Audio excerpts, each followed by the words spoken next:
Hey everybody, Josh Sigurdson of World Alternative Media here, and I've got John Sneisen on the line. We are going to talk about a few things today. I don't know how long John can stay on, but all the same, I wanted to quickly, before we get into anything, as you all start to tune in, I'm seeing that unsupported resolution on YouTube. That's always good. Let me know if you could see me. I don't know how 720p is unsupported resolution, but okay then. Anyway, we got some news out of with Bitcoin today. As we look on November 28th, 2018, everything seems to be in the green in double digits, except for Satoshi Vision and Tether. It's interesting because obviously we are seeing some massive gains, but let's not think for a second that we're for sure out of the bottom. We could still see another bottom. I'll talk about that a bit more coming up. And of course, the biggest coins today are Funfair, Verge, and Bitcoin Private, as well as Tron and others. But anyway, John, we got some things to talk about as you're on the line here on the phone. Let's talk about this event coming up with G. Edward Griffin in Paso Robles, California. Can you go into that a little bit? Yeah, no, it's going to be a great event, actually. We, of course, are having out Jeff Berwick, our good friend Jeff Berwick, and there's going to be a lot of other awesome people there. You're going to be hanging out with Luke Rudowski, me and Josh. We're going to come in from Vegas and into Paso. By the way, I got new news, John. Dan Dix will also be coming out, so looking forward to that, too. Hey! Sounds like we're going to have a good time with the good old Ed. So that's amazing. If you just give me a second, Josh, I'm actually going to look up some stuff here. Just give me. Well, we got on the schedule here. It's G. Edward Griffin, obviously. Edward Goodliff, who is a great guy. We got a few other people: Alan Myers, Patrick Wood. We got yourself. You'll be speaking. Jeff Berwick, Kent Lewis, Kirkpatrick, Larry Hilton, Jason Stinchfield, and some others. I do want to mention, John, and I'm loving the idea of this event. I think it's a good opportunity for us to talk with a few of these people because we do have, it kind of reminds me in a way, and I say this with all due respect, it reminds me of the 90s, 80-year-old people trying to explain the internet. And I think it's really good that we have people like Jeff Berwick out there to explain some of this stuff because, I have great respect for everyone that's going to be speaking, especially G. Edward Griffin, who is a friend of ours, and he's awesome. I'm also seeing, a few people coming there to talk about how cryptocurrency is a mark of the beast and stuff like that with very uneducated information. And I think it's great that we have both sides there talking about this issue and being able to feed off of each other and teach each other stuff because there's a lot of misunderstanding regarding cryptocurrency, and then there's a lot of people that have a great understanding of cryptocurrency that are going to be there, and it's called Cryptocurrency, or Crypto, the Good, the Bad, and the Ugly, which is the title that G. Edward Griffin gave it, and there is ugly. I mean, the thing is, there's a lot of speculation, there's a lot of greed, there's a lot of terrible cryptocurrencies and even infrastructures out there. But nonetheless, this is a future. I mean, one way or another, we are building on this infant market. And with the gains today, I mean, yeah, we might still be seeing another bottom. Max Kaiser is saying his low is 1K. My lowest bottom is 2,800. We've been bouncing off my second bottom of 3,600 after falling below the 4,800, which we were hanging on to for a while. Great volatility, good news in my opinion, but nonetheless, John, what do you think about what this conference is going to be like in Paso Robles? Well, it's going to be different. The target audience here is not our age. It's not like an anarcho-foco crowd where you have people that are from 18 and up to 40, most of them. So it's a little bit different. You're going to have Ed Kiddo following. There's going to be all of the people that are involved in Freedom Force International is coming out as well. Mm-hmm. So it's kind of like together. Like usually what we've done is we did this back when we went to Phoenix in Arizona, where we actually had a climate change conference and talking about what is is what we're getting told really real?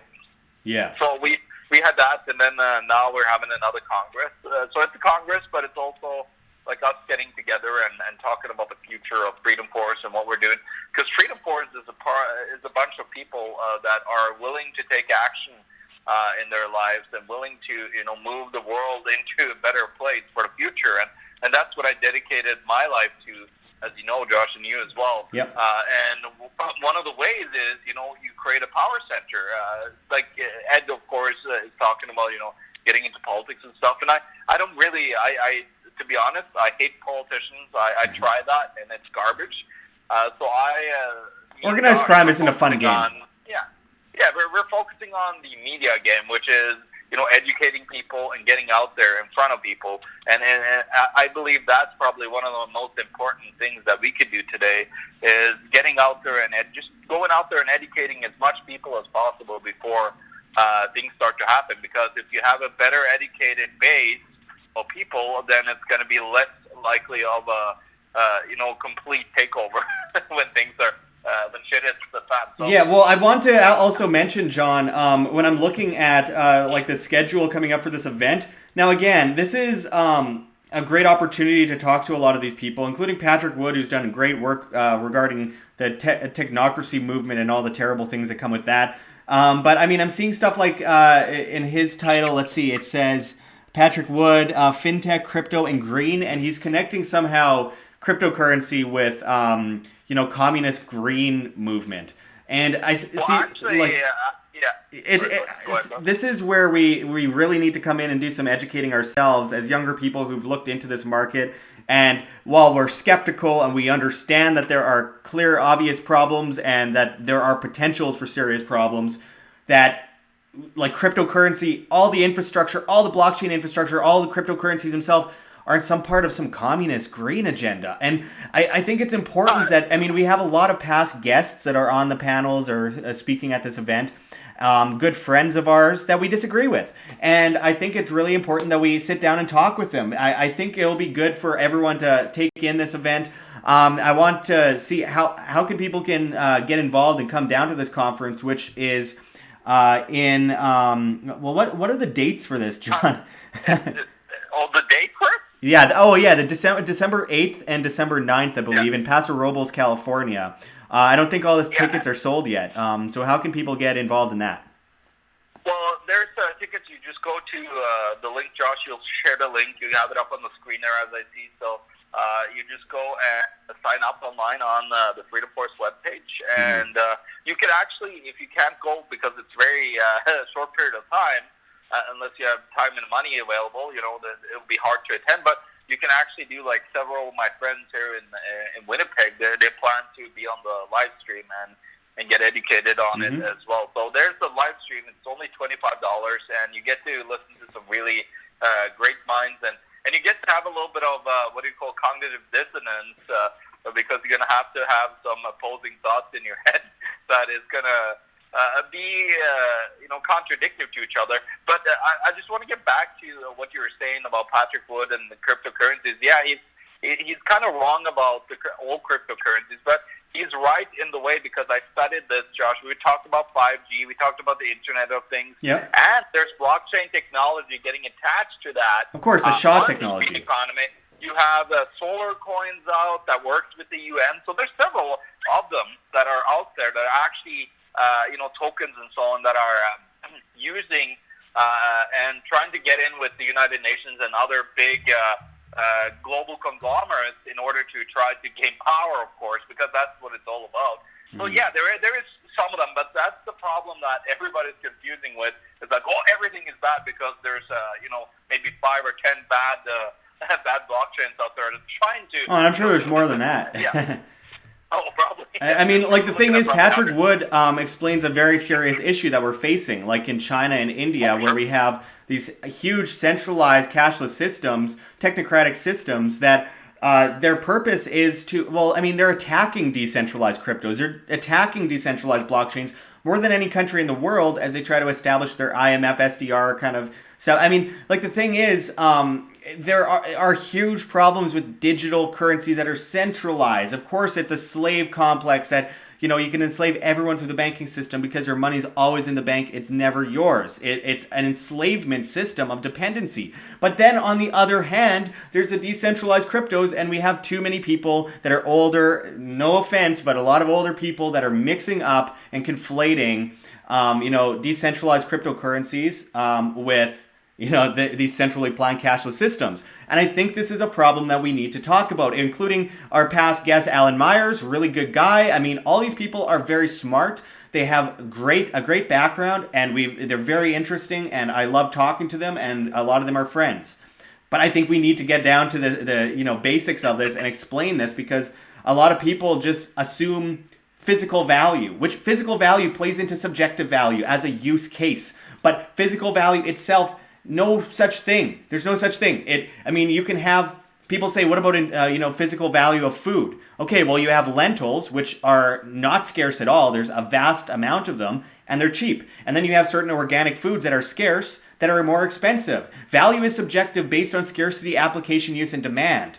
And a monkey can't use gold, but a human can. And you go to certain African tribes way back when, and the colonists would want their pearls, but the people on those islands would see no need for those pearls. So they'd sell them for super cheap because they're like, I don't care about the pearls, because it's subjective value, and everything is subjective in this case. So I think it's important that we explain this to a lot of people. Also talk about the fact that the SDR in the code that Kent Lewis talks about is also programming technology, and his claim that crypto is a mark of the beast and Bitcoin's a mark of the beast is highly, highly assumptive.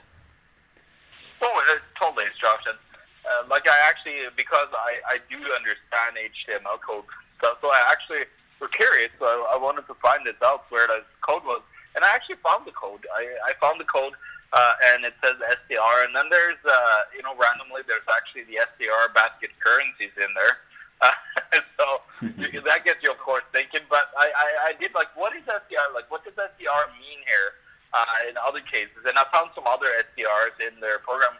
It could potentially also be, programming, just a programming language as well. So it's highly assumptive, as you said, to just make that conclusion without actually, providing evidence. And of course, the ACC chain also has been talking about SDR and tokenizing everything in the world, and they might be right that the ACC chain has the goal for sure, but that doesn't mean that Bitcoin or a whole bunch of wide array of other currencies are evil because of that certain currencies and tokens want to do this. There's another one called LA token as well, which is another one that's trying to tokenize everything that exists in the world.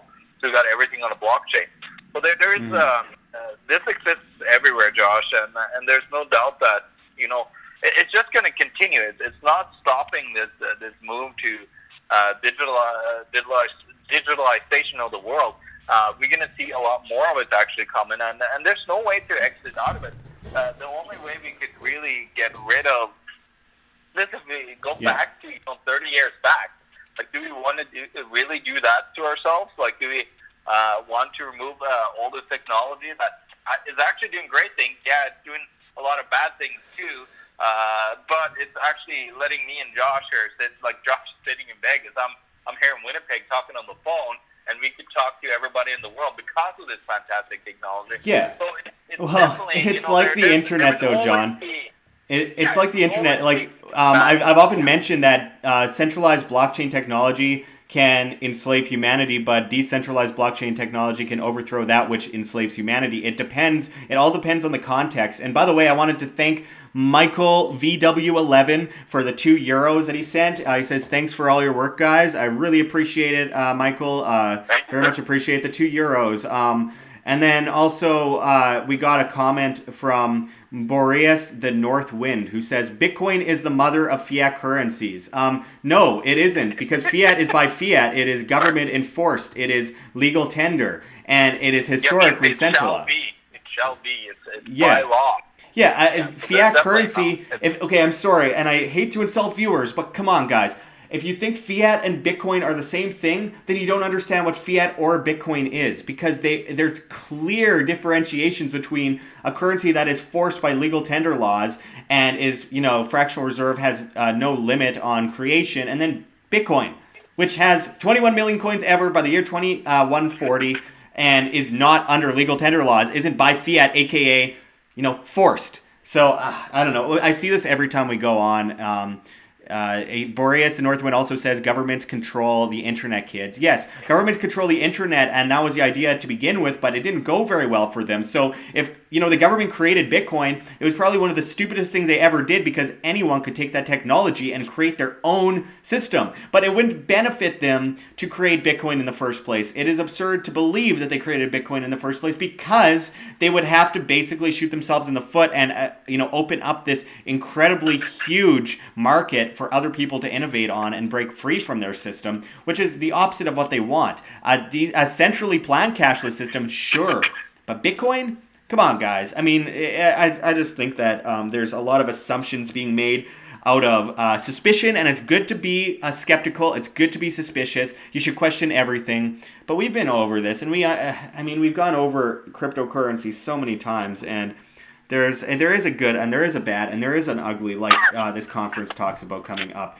So John, I'm going to let you go right away, but final words on this event coming up with Freedom Force, and why people should also get involved in Freedom Force, and then perhaps a Red Pill Expo coming up in 2019. Yeah, no, Freedom Force is just an organization that works on a worldwide scale with people that are actually wanting to change things in their world around them for the better. We're all individualists, we're voluntarists, libertarians, and some anarchists there as well. So all we want to do is make sure that the world is actually not sliding into collectivist tyranny, because that's where we're seeing everything is going. If nothing is done, and if people are not educated, so that is the major focus on Freedom Force. It's to take action, but if you actually become a part of Freedom Force, you should be committing yourself by the creative freedom to start taking action, get out there, and change the world around you. Because if you if you just sit there complacent, well, things are going to happen, and you're going to lose big time in your privacy, with your money and everything, Josh. So there's a huge need for people to be part of groups like this, or just take action. In general, go out there and get started.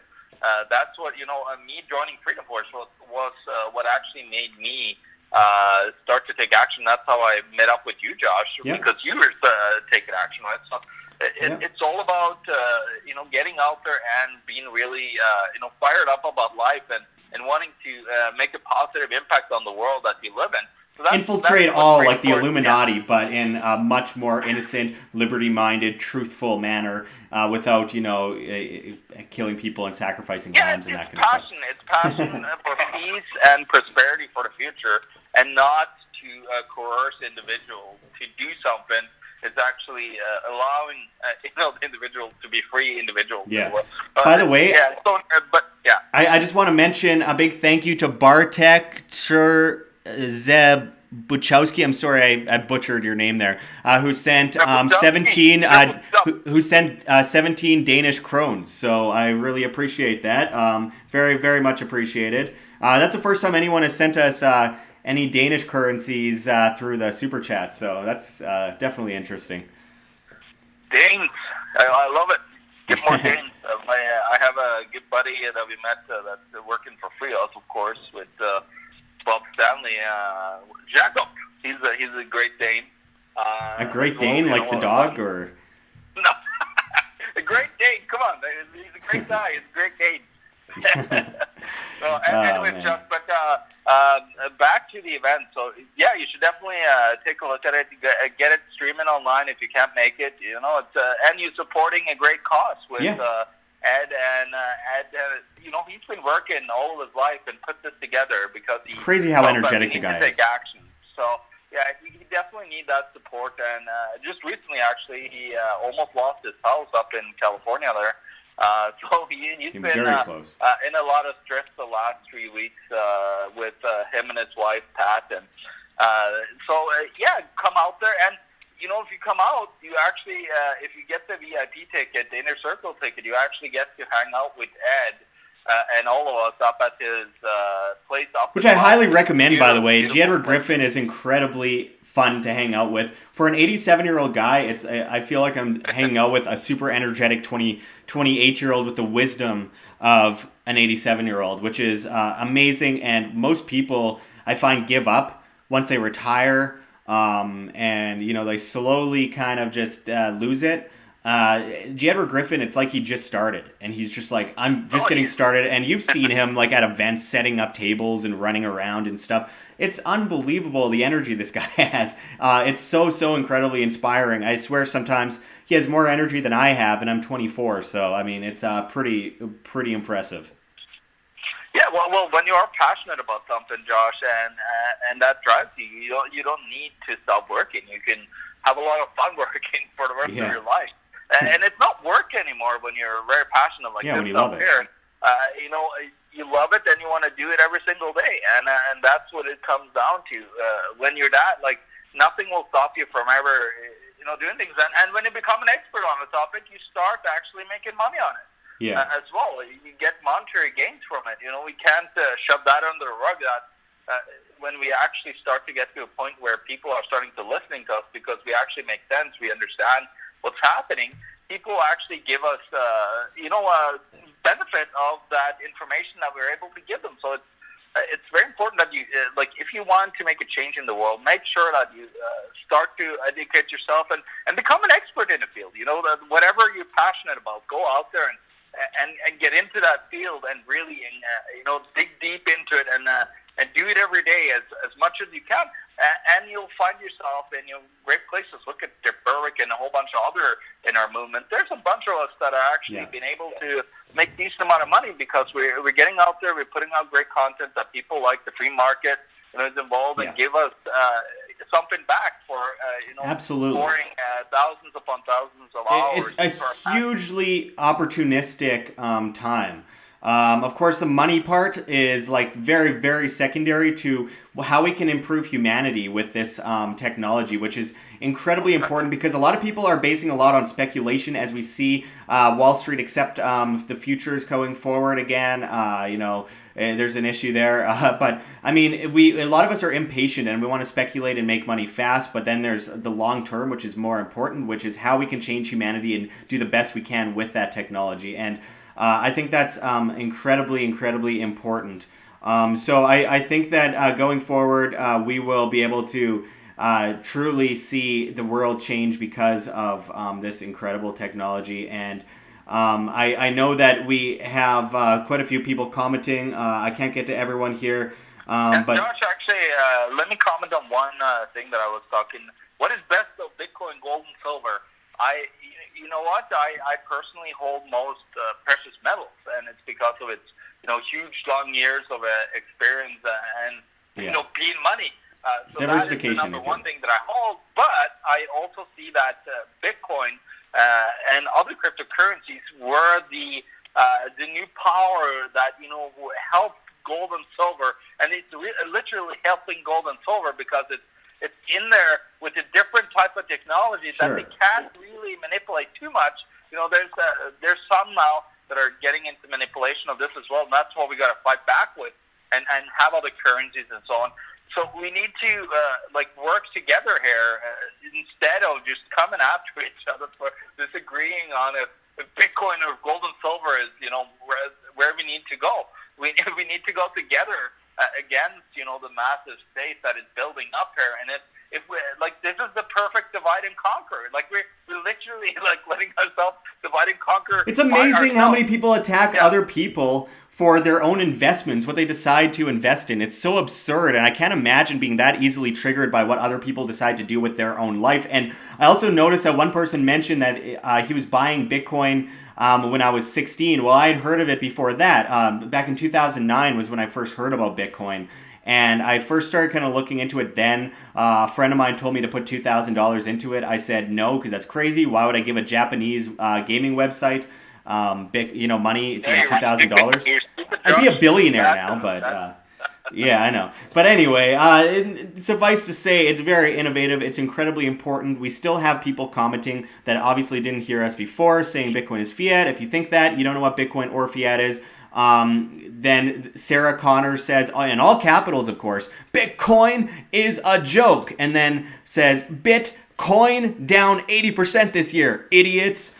Can you imagine caring that much about what other people decide to invest in? I think that's one of the most idiotic things. And in all capitals, and you can't even spell Bitcoin right. Oh my God. Yeah, that you know what? Bitcoin went down in the past 94% and twice at about the rate of 88%. So. Yeah, well, let me say it. I'm sorry to interrupt you, but I actually made always money by buying low and selling high. This is the fourth time I'm actually considering getting in right now because it might be a bottom. I'm not sure. It could go all the way down to 1,000. The reason why I'm looking at that, it could go all the way down to 1,000. It depends on what is the majority of technical traders trading. Because that style, if it's the Bollinger Band, if it's Elliott Wave, if it's the hyper link or whatever it is, the hypercycle, whatever the majority actually are trading, that is where it's going to closely more trade to, because it's a self-fulfilling prophecy. So that's what you got to look at. But I'm, slowly accumulating a little bit now, and then I'm just kind of waiting to see, and then I'll buy in even more if it starts to really ramp up again. Because what I learned is, never get your emotions attached to any investments. No. You are going to fail so miserably. Be logical, not emotional. Yeah, because look at now, how terrible it was. Bitcoin conferences around the world is struggling because there's nobody there. Well, it's so stupid though, John. We have so many people that are in big companies that are in crypto that had never dealt with business before and are spending all their money on promotion at conferences in little trade shows where most of the audience are other people, promoting themselves. And it's just a bad way of spending money, and people are losing their shirts over it, and it's a lot of irresponsibility involved. But I think that it's important to mention that, in the last year or since December, we've seen 80% loss of the value. But I mean, we've seen worse in the past, and those were in times where more people were or less people were in crypto. And it's just amazing how many people you see bullish at 20K, which is when you should be bearish, and bearish at 3,600 to 4,800 when they should be bullish. Why are people so bearish at the bottoms and so bullish at the tops? It's so incredibly counterintuitive. It's absurd. It's psychological investing. Emotion. It's just one-on-one on any, it's emotion that, drives you, and you wait and you wait and you wait and you wait, and then until everybody's super excited about it, everybody gets in, and that's at the part where, when you really get screwed over, and that's what you see today, too, with the stock market. They're almost kind of at a high right now, and that's when, people say, oh, yeah, it's great now, everybody get in, and then it's a little bit of a loss, of course, now, and then, buy the dip, everybody gets super excited about it, and that's a huge problem because people are getting emotionally attached to something, and then they make an investment because of that. And you have to make an investment without any feelings or emotions. Of course, don't invest in military stocks or anything. That's garbage. Yeah. Well, I do want to also talk about there's someone that commented, same guy before. Oh, by the way, Sam, I am looking into the Ukraine-Russian situation. I'll hopefully have something on that shortly. But Boreas the Northwind says, okay, the definition of fiat currency is any taxable currency. Bit is taxable, and this is no, I can't say that on the live stream, speculation. Look, fiat is by force. I don't know where you're getting your definition from, but you're taking it out of context or looking for whatever benefits your current definition or belief. I understand you have a different opinion. Fine, don't invest in Bitcoin. I'm not telling anyone to. It's just my opinion. But fiat is force. It is government legal tender laws forcing a currency on people. And Bitcoin is only taxable when you put it back into fiat. If you don't put it back into fiat, it's not taxable. Though every tradable event is taxable long-term once you put it into fiat, which is according to IRS Tax Code 1030 and an amendment that was recently made on that in January of this year. But folks, people are taking it out of context and they're not understanding the whole scale of this situation. So I think that people are trying to benefit their viewpoint, which is, again, emotional. And emotion never trumps logic. And logic is what you need to use to win, to be able to understand this and to be able to prosper without bias towards one thing or another, and be able to criticize what needs to be criticized too. Well, here's another thing, Josh. When it comes to cryptocurrency and the reason why it has value, with Bitcoin, it has value because it has the cryptology behind it, and it's very hard to get. Like, you cannot steal it from anybody's wallet unless you actually have access to the computer and their wallet is open. It's super hard to actually break the cryptology behind it, and that's the number one that has value. And then secondly, it also holds a finite amount of asset tokens as well that will be printed. It's 21 million. That's another big thing about Bitcoin. And then third is that it's outside of the banking system. Yeah, it's outside. Yeah, it's not. It's totally traceable if you know and can find actual wallet on that person. You'll be able to trace their transactions. But then you got to find out who are they sending money to. So it's a huge work to actually find that. But again, it comes back to, if you want that secrecy, well, then you go into other currencies like Monero and others, because it's like the utility of the Bitcoin is in such a way that it actually has value based on the cryptology, based on the mining and the data power behind it that keeps it alive. That is what gives it value. It's not just fiat. You got to understand, like, the fiat currency that gets printed by the banks and so on, that is backed by, what is that backed by? Well, it's backed by the power to tax people to death and use guns. It's backed by the military. Yeah, it's backed by the military. So that is what the fiat currency around the world is backed by. Meanwhile, Bitcoin is backed by cryptology. It's backed by the computers that are running the system. It's backed by the finite amount of resources, and it's backed by the mere fact that it's outside of the banking system. There can't be central authorities coming in and freezing assets during crises. That's what the utility is going to be for not just Bitcoin, but a whole bunch of like Dash, Monero, Litecoin, a whole bunch of other ones are actually going to see that benefit. And not to just mention, Josh, about all this, like, let's mention the blockchain technology and what it's doing to social media right now. Because and the infrastructure, social monopoly controls over our social interactions. And that is dangerous, very dangerous, because we've seen a lot of people, people are laughing at Alex Jones when he was banned, but we said, like, listen, they can come after everybody else. And sure enough, they are now, and they're taking off so many of our friends, Josh, off of the internet. They literally have banned them from being able to have speech. And that's why you need other alternatives, like STEEMIT. Yeah, there's STEEMIT, there's BitTube, there's Isagoria, which is coming out, which is Ben Swan's, which is looking at the fourth quarter of 2019. Yeah, and of course I work with some Russians over in Moscow. All things with something called U.community. It's another platform that has been built because of all the censorship in the world. I need to point something out because it's really bugging me right now, because this Boreas, the North Wind guy, seems like a nice guy, and I've been debating him a little bit today.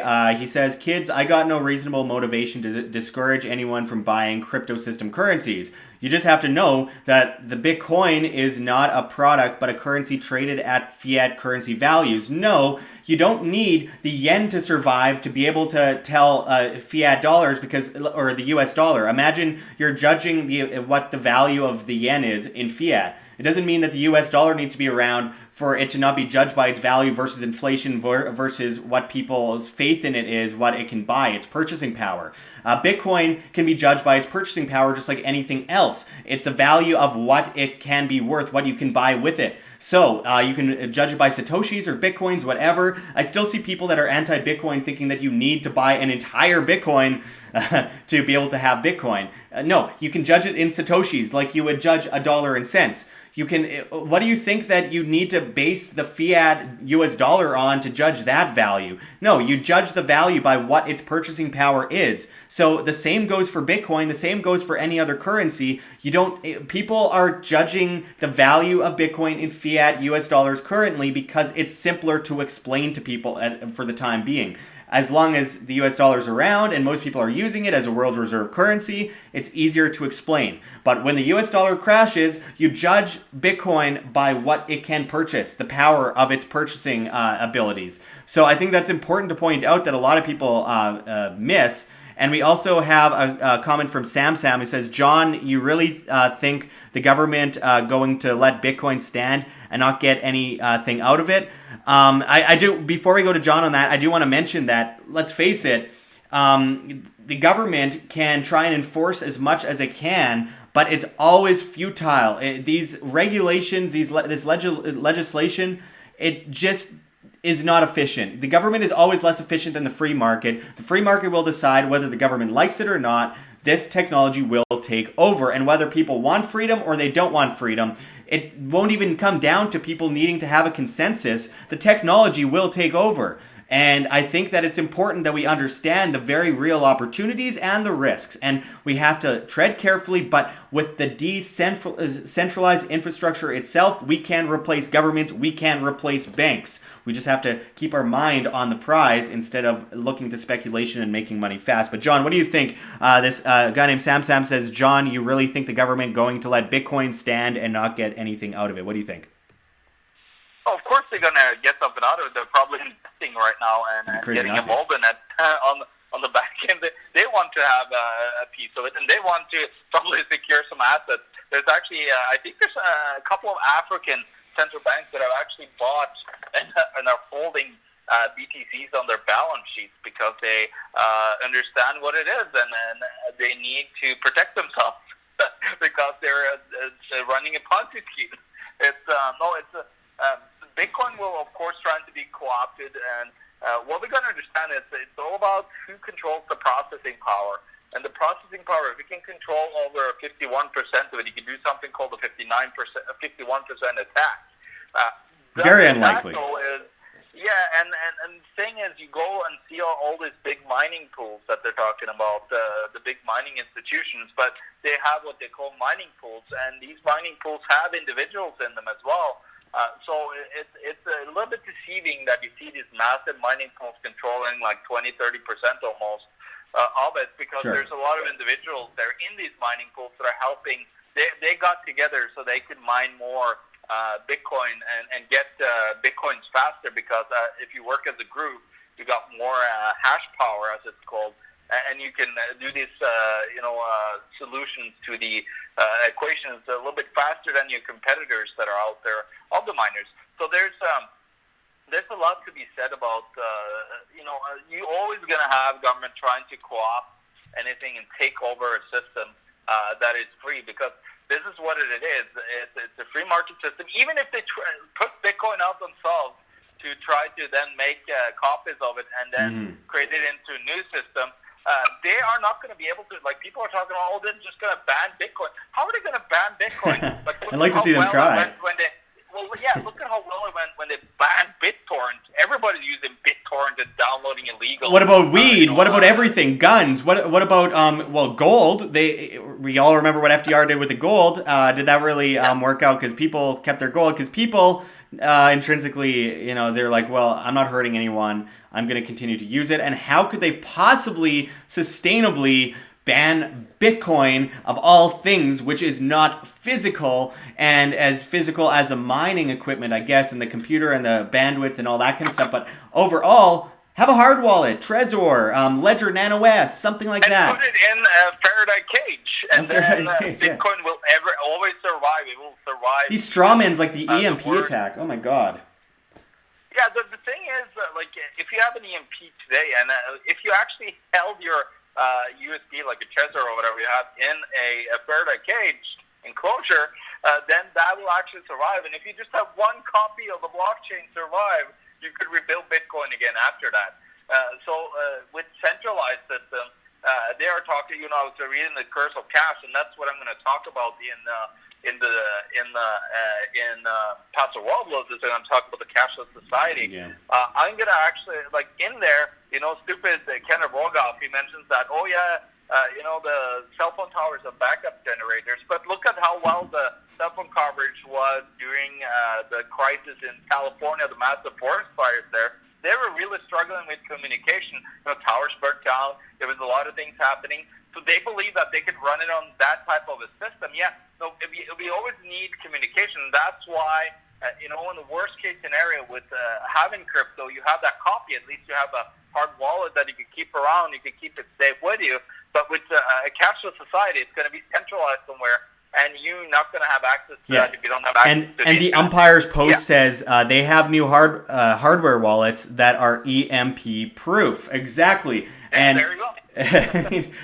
The free market always provides, folks, and the free market is always right, and it's based on individual demand, and there's incentive to compete on the market, produce the best quality product, best price, and always do better than the competition. And that's where the incentive comes from. Whereas with the government, there's no incentive for innovation or competition because there's no one competing and you are basically at the top. But they always do things more inefficiently, takes longer, spends more money because they don't have to care about actually being efficient and so on. The government always fails. For short periods of time, they enslave humanity. But let's remember that everything that we do on an everyday basis that doesn't involve government is already anarchy. We are already living in an anarchist world. It's just that people believe in this organized crime racket that's running around extorting people and enforcing their will on people with guns. And apparently because there's sports teams and cheerleaders waving their different color of collectivism flags for their sports team, people believe in it. The bread and circuses are dying. And we're seeing that happen, especially with the FANG stocks, by the way, which are interesting. But that's a whole other story. But, John, we're going to wrap it up now because we're 41 minutes in. And I know you're at work. And we got to do some videos, I think, hopefully later on today, recorded videos to get up in the next few days. I also have a video coming up with Yakov Markel, Anarchy Jewish Man, as some of you might know him, involving some tax situations, which are very important to keep an eye on. But nonetheless, I think a lot of this bearishness on Bitcoin comes from a misunderstanding of Bitcoin, and this skepticism is healthy. It comes from psychology, Josh. It comes from psychology.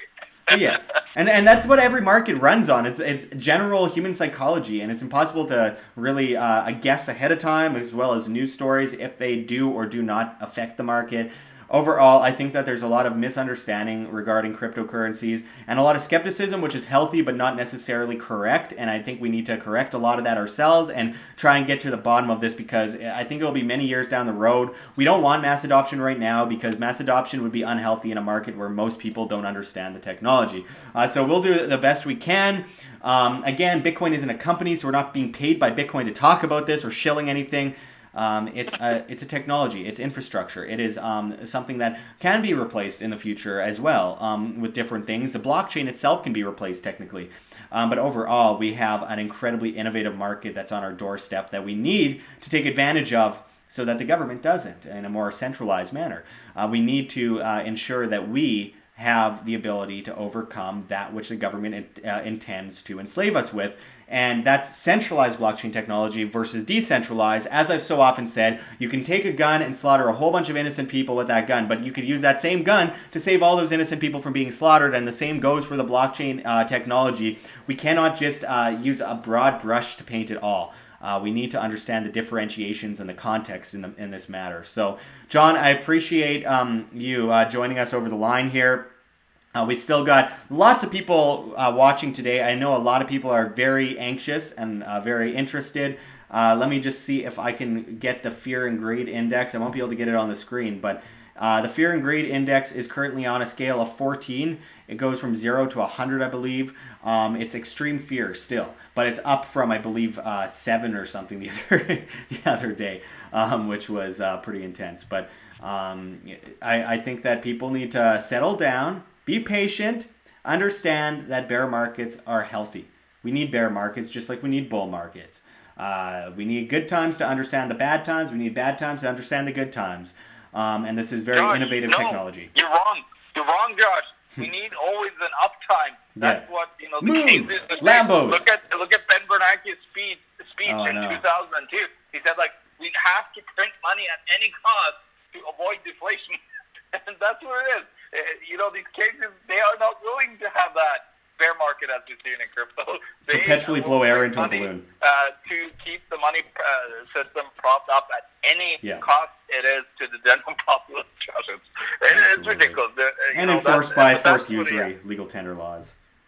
Yeah, exactly. No, it's a scam, and we got to start avoiding this scam and get involved and work together in the economy. Decentralize yourself, debank yourself, get out of, this is my opinion, of course, but get out of the banksters' control grip that they have on you, and start. You can start other different type of currencies. You can have a local currency that you can create that could be gold backed. You can just use gold and silver to trade with each other. I trade with people all the time for my services. I trade them back and get something else back.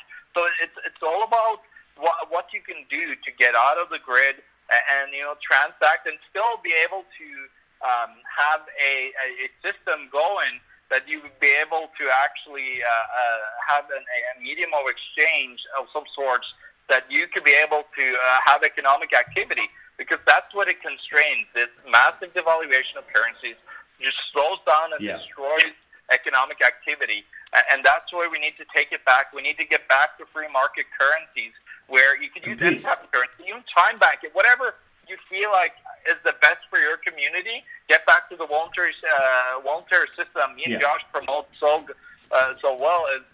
You need to get out there and choose different type of currencies that are outside of the grid that can't be destroyed and controlled by the central grid. That is the banksters and the lackeys of the banksters. You need to get out there. You need to take charge, and you need to change the world by taking action and exit the system. Come on. Yep, absolutely. We need competing currency systems free of legal tender laws, government intervention, organized crime rackets like government, central banks, and banks. We need the ability to determine our own futures as individuals. We need to be self-sustainable, responsible, independent, decentralized. And, of course, the responsibility part is key, because responsibility and freedom play hand in hand. All fiat currencies eventually revert to their true value of zero, going back to 1024 AD in China. We must break free from that system, especially as China attacks decentralized cryptocurrencies and props up their new version of their fiat digital currency system, which is highly centralized, which is a huge differentiation, which we have to keep in context for all those that are just joining us now. Anyway, John, I appreciate you joining us over the line. Get back to work. We'll be talking to you soon, and I appreciate everyone tuning in. I'm going to stay on for a few minutes to answer a few questions over the live chat. See you later, John, and we'll get some stuff done a bit later. I'll call you once the stream's finished. Yep. We'll talk soon, Josh, and everybody else. We'll see you soon. I love hanging out with you guys, so we'll see you soon again. Absolutely. Talk to you later, John. Bye. All right, so that was John Sneisen, of course, and we have a lot of reason to be excited about what's coming on the horizon. We got cryptocurrencies going up today in the double digits in the green. Of course, we could still see new bottoms. Like I said, I predicted 20K in December before we hit 20K as the top. Right after that, I predicted 4,800, which people didn't want to believe for Bitcoin. But I predicted 4,800 as a bottom. My second bottom at that time, and you can look back in our videos, was 3,600, and then 2,800 as a bottom. And of course, we hit 4,800. We bounced a bit. Then we bounced down to 3,600, my second bottom, exactly as I called it, bouncing around there. And now we're heading back up into the $4,200 to $4,500 territory. As you could see on CoinMarketCap, let's actually bring up the latest. Let me just look right here, because I took the screenshot 48 minutes ago. So let me just look at what exactly is happening at this moment. Bitcoin is at 4306 in reality, 14.10% up. Ethereum's up 15%. Bitcoin Cash, 10%. Stellar is up 16.24%. EOS is 11.9%. Litecoin is 15.15%. Bitcoin Satoshi Vision, for some reason, is still going up at around 8.62%. And then the biggest change today is still Funfair, which is now up 78.87%. I always see Funfair bouncing around. We need to get rid of some of the terrible coins. I'm not saying Funfair is. I'm just saying that I don't know much about Funfair. I just know that I've I've seen it bounce a lot with Dentacoin and a few other altcoins that are just not very good currencies. Let's face it. But Bitcoin is king, and there's a lot of great other cryptocurrencies that are changing the world around us on a regular basis. We should all be very happy and very, very excited about the opportunity that comes with the volatility in the markets right now. I'm very excited. I haven't been this excited for most of this year so far. We could, like I said, still drop down to 2,800. I think we're looking at when all the big institutional investors really flooded the market. Max Kaiser says 1,000. I hope he's right, because that would be really great to actually get in there. But I feel like we'll have a few people jumping off bridges, so we don't want that. I got a video going up on Press for Truth, Dan Dix's channel, shortly, I believe, which is because I just did a video with him for his channel. I'm not sure when exactly that'll be up. It'll either be up today or maybe early tomorrow, but I think today. Dan's really good at getting videos up same day. I have a hard time with that. But all the same, I really appreciate all the great people tuning in. Let's see. Thomas Benoit says, sorry, Josh, Bitcoin is a trial run study by a Federal Reserve proxy designed to iron out the bugs and prepare for their own crypto pyramid scheme. Absolutely not true.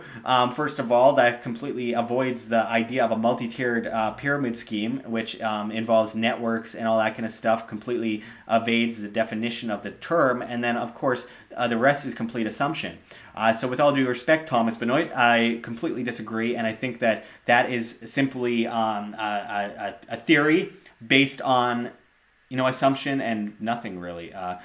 Seeing SDR in code is programming terms, as John went into earlier. I think that a lot of people are making really crazy assumptions, and I really think that we need to look at what we know and understand the technology and how, like the pros and cons, and how it can actually destroy the system and how it could benefit the system too. We should look at both. But let's not make things up out of assumption, because there is absolutely no evidence that Bitcoin is a Federal Reserve proxy designed to iron out the bugs and prepare for their own crypto pyramid scheme.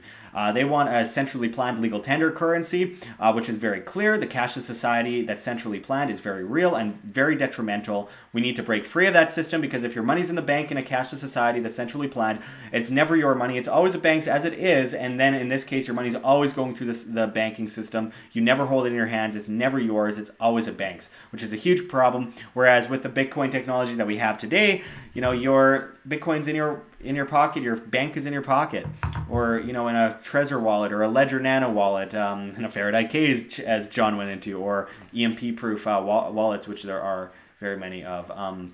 Stay away from the exchanges for the most part, unless you're doing quick trades or scalps, because the exchanges are highly centralized and they are much like the banking system.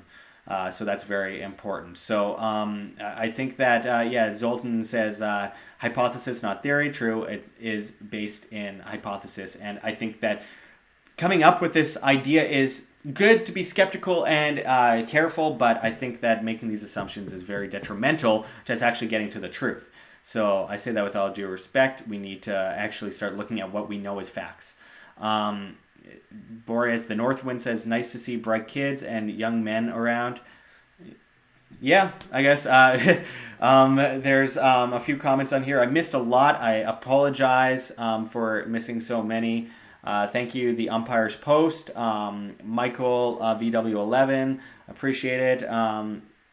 Jana Williams, everyone, even if you disagree, good to have this conversation. Conversation needs to be had, because this is a future of a very important technology, in my opinion, that can go both ways. It depends, centralized or decentralized. That is key. Check out my Max Kaiser interview on this very subject as well. I've spoken with him about this versus a cashless system, with Simon Dixon, with Mike Maloney, with many other people about this very subject matter, and it's very important to understand. All right, so appreciate it, everyone. I appreciate all of your participation in this conversation. I love being able to connect with the audience. It means a lot to me. And anyway, let's just keep looking at the moon, but not try and get there too soon, because we need to be patient. We need to look at the technology. We need to benefit the technology itself and not rush it, as we did for the point of convenience with the internet, and not support every bankster scheme with or Wall Street scheme with futures and ETFs and stuff like that, because it gets us to our goal faster, but it also leads to huge bubbles and huge problems. And is it good long term? That's what you have to ask yourself. Is this good for us long term? So anyway, thanks for tuning in, everyone. We got lots more coming at you. Check out our recent video on Mario Draghi that's on our channel. Make sure to like this video if you haven't already. We need to get the likes because that brings us into the algorithm to actually be seen. So I really appreciate. And Doug209 says, "Moon now." I wish, but let's focus on what's realistic and what is good for the market overall, not just for us personally in the short term, but the market long term, and then money will come with that.